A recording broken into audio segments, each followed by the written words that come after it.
You are standing on a bridge in central London. Below you, the Thames moves east toward the sea, brown and cold and carrying everything the city has put into it across 20 centuries. To your left, the Tower of London. To your right, the Dome of St. Paul's. Millions of tourists photograph this exact view every year. Almost none of them know that directly beneath their feet, built into the foundations of the bridge, there are rings, iron rings, sunk deep into the stone. They were used to chain prisoners at low tide. The river would rise, the prisoners would not always survive the rising. The rings are still there. You walked over them to get here. In this video, we are counting down 13 scary facts about London that most tourists never find out. Not ghost stories, not urban legends. Documented facts about the city beneath the city, the history behind the landmarks, and the things that London has been quietly doing to people for 2,000 years, while the guidebooks talk about the changing of the guard and the view from the eye. Stay with me to the end, because number one is something you have almost certainly seen with your own eyes if you have ever visited London, and when I tell you what it actually is, you will never look at it the same way again. Every year, approximately 5 million people ride the London Underground. They stand on platforms, they squeeze into carriages, they navigate the tunnels with the practiced indifference of a city that has long since stopped noticing its own infrastructure. Almost none of them know what the tunnels were built through. London has been burying its dead within its boundaries since Roman times. By the Victorian era, the city's population had exploded, and the burial crisis had become a genuine public health emergency.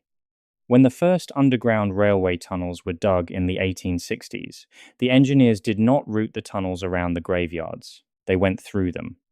Workers on the original Metropolitan line, the world's first underground railway, routinely broke through layers of coffins as they dug. The bones were removed and disposed of with the most cursory documentation the era permitted. The platforms at many central London stations rest on ground that was formerly a churchyard, a plague pit, or a burial ground. The platforms at Aldgate, one of the busiest stations on the Circle and Hammersmith and City lines, are built over a documented plague burial site from the Black Death of 1348, in which an estimated 1,000 bodies were interred in a mass grave. Staff at Aldgate have reported, over the decades, finding bones when maintenance work breaks the surface of the platform area. The reports are usually not publicised. The trains run on schedule above the dead every 4 minutes. The Thames looks like a working river. Tourist boats, the occasional police launch, the Woolwich ferry. What it looks like less, obviously, is what it is, which is one of the most complex unsolved crime scenes in European history. The Metropolitan Police's Marine Unit recovers approximately 50 bodies from the Thames every year. Most of these deaths are accounted for: suicides, accidents, medical events near the water, but a significant number are not.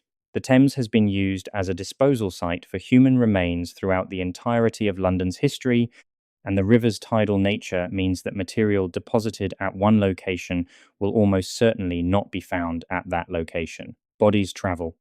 The most disturbing forensic evidence of this is the case of Adam, a torso found floating near Tower Bridge in September 2001.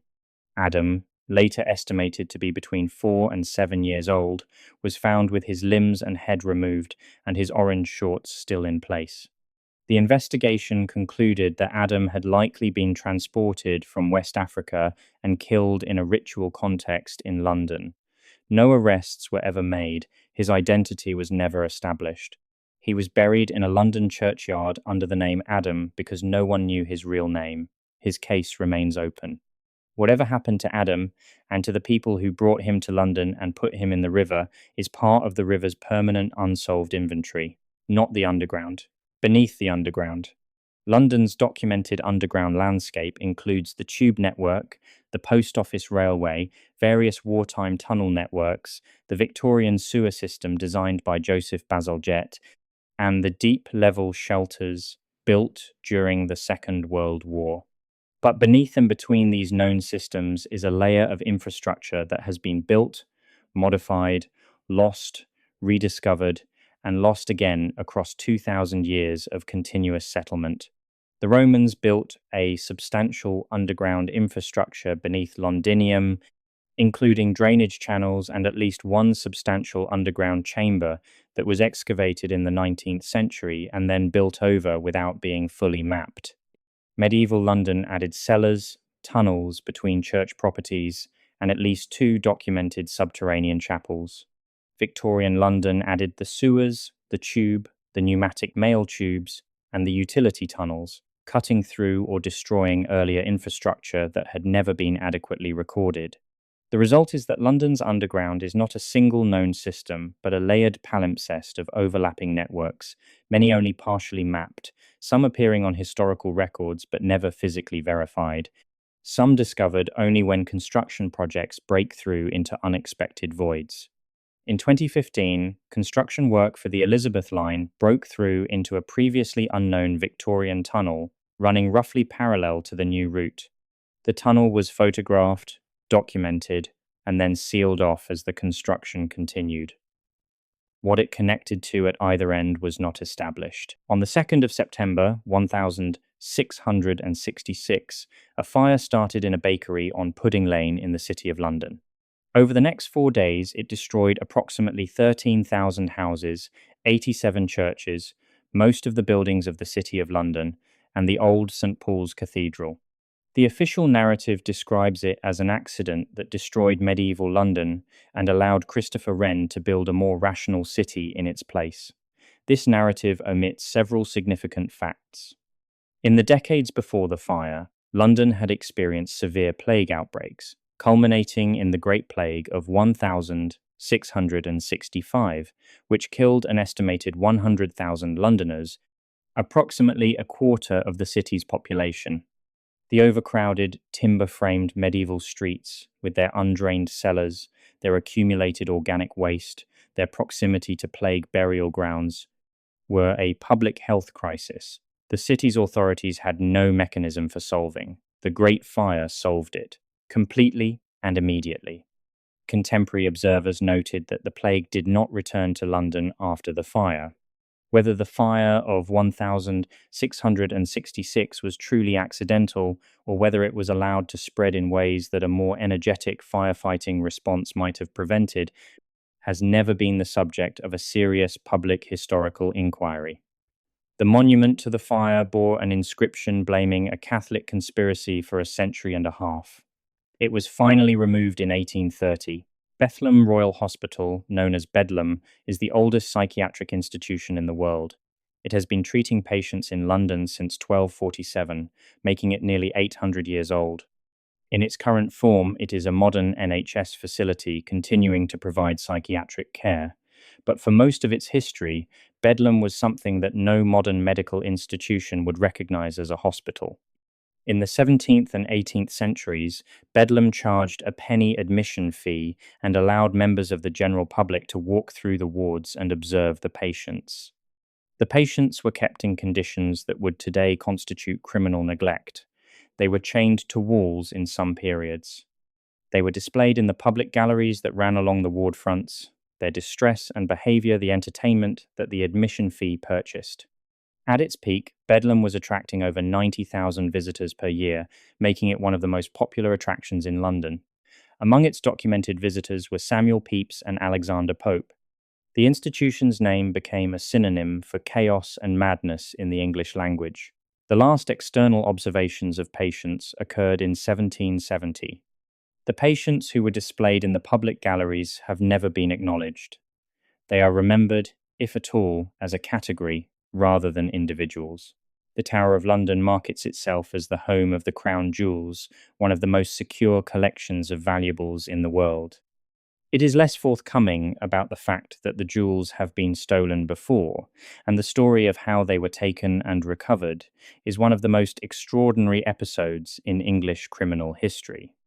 In May 1671, a man who had been socializing with the keeper of the jewels under a false identity gained access to the tower, overpowered the keeper and his wife, and made off with the imperial state crown stuffed down his breeches, the orb tucked into a companion's bag, and the scepter being sawed in half for easier transportation when they were caught. The man was Colonel Thomas Blood, an Irish adventurer with a previous record that included an attempt to seize Dublin Castle. He was caught, the jewels were recovered, and Blood was brought before King Charles II. Rather than being executed, Blood was pardoned, given a pension, and returned his estates in Ireland. No satisfactory explanation of why Charles II pardoned the man who stole his crown has ever been provided. Some suggest Blood was working for the king himself, perhaps to cover a secret sale of the jewels to pay off debts. Others suggest Blood had information that made him too dangerous to execute.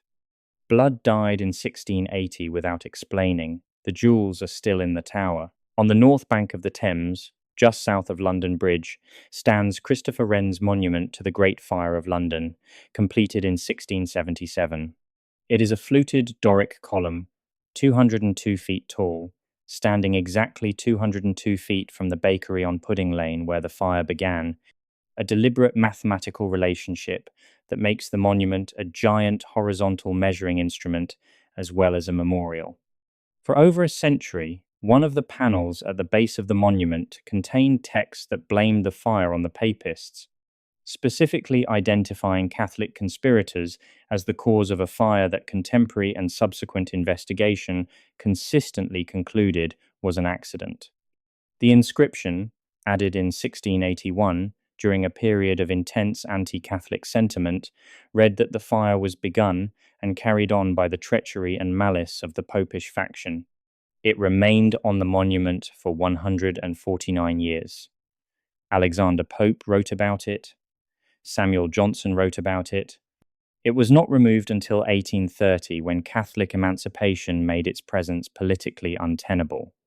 The marks where the inscription was removed are still faintly visible on the stonework if you know where to look. The monument attracts around 80,000 visitors a year. The information panels at the base do not mention the false inscription that stood on this structure for a century and a half. Every tourist who visits London assumes they are visiting a city. They are visiting a city. But they may also, without knowing it, be visiting a second, separate, legally distinct city that exists within the first city and operates under rules that have not fundamentally changed since the medieval period. The City of London, the square mile at the historic centre of the capital, is not governed by the London Assembly or by the Mayor of London in the same way as the rest of the city. It has its own Lord Mayor, its own police force, its own legal structures, and its own electoral system. The electoral system is the most extraordinary element. The City of London Corporation holds elections in which not just the residents, of whom there are fewer than 10,000, but also the businesses registered within it, vote. The larger the business, the more votes it receives. The banks, the insurance companies, the financial institutions that cluster in the square mile cast the majority of votes in City of London elections. The result is a governing body elected primarily by corporations rather than by people. A system with origins in the medieval guild structure, but which, in its modern form, creates a situation in which the governance of one of the world's most important financial centres is determined substantially by the institutions it is supposed to regulate. The City of London has never been the subject of a serious parliamentary reform effort. Trafalgar Square is one of the most photographed public spaces in the world. The pigeons, the fountains, Nelson on his column, the fourth plinth. Every New Year's Eve, the square fills with hundreds of thousands of people celebrating. Almost none of them know what is under the paving stones. The area now occupied by Trafalgar Square was, before the square was created in the 1840s, the site of the King's Mews, the royal stables. Before the stables, the site was occupied by St. Martin in the Fields parish, whose churchyard extended across the area where the square now stands. The churchyard was in use for burial from the medieval period until the square was built. When the square was constructed, the human remains in the churchyard were not fully exhumed. Construction reports from the period describe workers encountering bones throughout the excavation and responding to them with the pragmatic indifference of an era that had a different relationship to the presence of the dead beneath the feet of the living. Beneath the paving stones of Trafalgar Square, beneath the fountains, beneath the routes taken by millions of tourists every year, There is a medieval and post-medieval burial ground that has never been fully excavated and never been memorialized. The tourists stand on it for their photographs. The New Year's Eve crowds dance on it. The bodies are not going anywhere. In the borough of Southwark, on Red Cross Way, behind an iron gate decorated with ribbons and flowers and trinkets and handwritten notes, is one of the strangest and most moving sights in London. This is the Crossbones Graveyard, a burial ground that operated from the medieval period until 1853, when it was closed on public health grounds. The Crossbones Graveyard was the burial ground for the outcast dead of Southwark, the prostitutes, the single mothers, the paupers, the victims of diseases that polite society preferred not to name. They were not buried in consecrated ground because they were not considered worthy of it. They were buried here, in a site outside the ecclesiastical parish boundary run by the Bishop of Winchester, who licensed the brothels of Southwark and received a portion of their income. The women who worked in the bishop's licensed establishments were known locally as the Winchester geese. The geese were buried outside the church's protection because the church that profited from their labor would not grant them its mercy when they died. When archaeological investigations were conducted in the 1990s, over 150 skeletons were found in the top layers of the burial ground. The density of burials suggested a total of anywhere between 15,000 and 100,000 individuals interred on the site. The site is maintained by volunteers. The monthly ceremonies held at the Crossbones Gate are attended by people who feel the history of this place in a way that is not easily explained. It is on no official tourist map of London. The London Underground has a second network, not secret, exactly, documented, known, but largely inaccessible.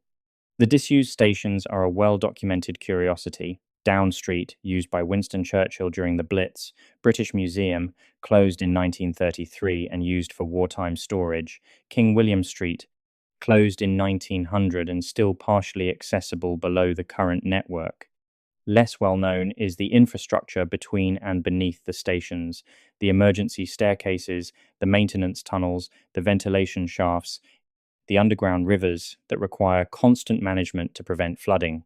The deep-level shelters at 8 stations on the Northern Line were built in the 1940s to hold up to 8,000 people each and were used as military headquarters, document storage, and civilian shelter during the war. After the war, several were used for government document storage. They are still owned by Transport for London, still structurally sound, still connected to the wider underground system. What they currently contain, and exactly what government documents were stored in them and for how long, has never been made comprehensively public. Transport for London has declined multiple Freedom of Information requests for a complete inventory of the deep-level shelter contents on the grounds that this information is exempt from disclosure. On Euston Road, opposite the main entrance to Euston Square Underground Station, there is a building that most London tourists walk past without stopping. Those who do stop find a museum, the Welcome Collection, which describes itself as a museum for the incurably curious. What is the subject of this section is something the Welcome Collection itself has been, in recent years, grappling with. The history of medical research conducted on people without their knowledge or consent, a history that is woven into the fabric of almost every major London medical institution, and that the British medical establishment has never subjected to anything resembling a full public accounting. London's hospitals and medical schools, in the Victorian era and well into the 20th century, conducted research on patients, on the bodies of the deceased poor, and in some documented cases on the living bodies of people who were institutionalized and unable to refuse. The body-snatching industry of the early 19th century, which supplied London's medical schools with cadavers taken from graveyards, operated primarily in the poorer parishes because the richer parishes could afford watchmen and iron coffins. The Anatomy Act of 1832, which was supposed to end body snatching by allowing medical schools to claim the bodies of paupers who died in workhouses, simply legalized a version of the same practice under a different name. The bodies of London's poor were used, without consent, for medical education and research for over a century. The knowledge gained from that research is in use today in every hospital in the country. The people whose bodies generated that knowledge are buried in unmarked graves, or are not buried at all because their remains were not returned after the research was complete. There is no memorial to them. There is no official acknowledgement. There is no apology. You walked past the building that holds the history of this on your way to wherever you were going, and you did not know that you were walking past it. Almost no one does.